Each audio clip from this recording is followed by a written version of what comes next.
Hi guys, welcome to Heavy Metal HQ, and today's video is looking at controversial albums that are actually now heavy music classics.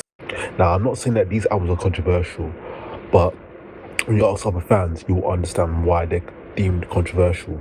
So the albums I'm going to be focusing are Heaven and Hell by Black Sabbath, Heartwork by Carcass, Sunbather by Deafheaven, Roots by Sepultura, and South of Heaven by Slayer. So without further ado, let's get into this. So looking at Heaven and Hell by Black Sabbath, the story in regards to this album is quite well known at this point. After a couple of albums recorded amongst the throes of hedonistic substance abuse, Ozzy Osbourne was fired from Black Sabbath and then hired Ronnie James Dio to fill in his spot. The first album together, Heaven and Hell, was reminiscent of old Sabbath instrumentals, but someone felt like a breath of fresh air with Dio's fantastical lyrics and his markedly different vocal style compared to Ozzy's. To some fans, Heaven and Hell and the follow-up album Mob Rules were the last truly great Sabbath records. Looking at Heartwork by Carcass. Carcass pioneered gore grind on their debut album Putrefaction, a hellish bombardment of short grindcore blasts that reveled in visceral prose about decomposing flesh, mutilated organs and other gory matters. As death metal became of age, the next two albums were more complex and yet similarly vile, but the Heartwork album amazingly was a huge pivot towards melodic death metal. It was slower, catchier, proggier, and much less putrid sounding than what Carcass did before.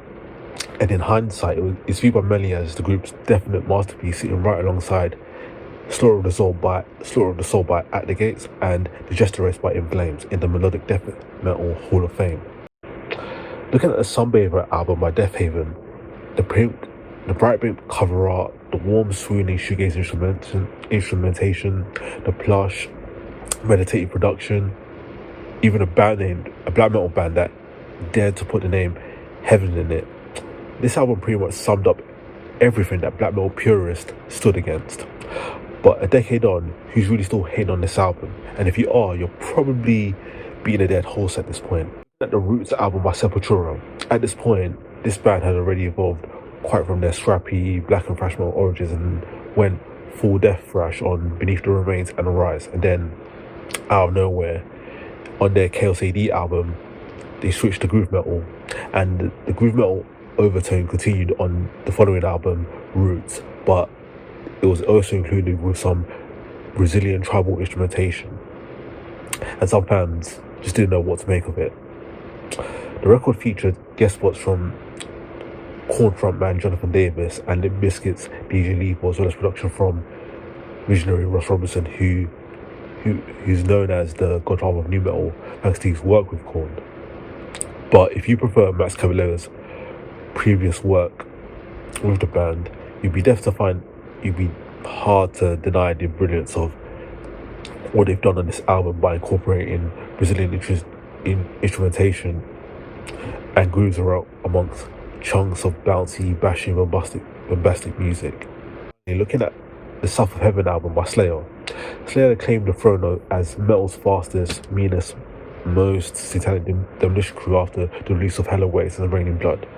But by the time South of Heaven was released, you got the impression that Slayer were tired of demons, and the songs, when you listen to South of Heaven, were slower, clean guitar was used, and even frontman Tom Araya changed his evil streak into a form of actual singing. But don't get me wrong, there's still a wicked undertone to it.